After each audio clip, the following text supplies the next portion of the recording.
Hello guys! Today, manguha ko og ubod sa lubi kay akong lumpyaon. First, akong gitanggal tong hard skin kay di siya maapil og kaon kaya ang atong luton ani kay katura siyang humo kana bitong nasa taliwala lang.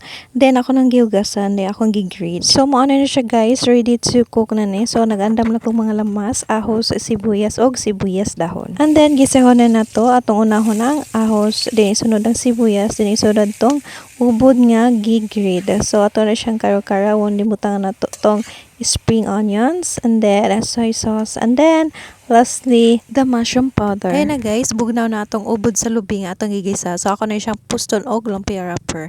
Then ang gikapuyin ako na uy daghan na kayong gibuhat ba gutom na kayo. So akong gibuhat nagprito lang yung upat ka buhok no yan. Ikaon jud ko una kay gutom na ako, di ba? So unahon yun ang kaugalingon before anything else. Char. Tayo bitaw ang kusina ra gyud makakaon una no. Then that's it. This is RL living in the countryside.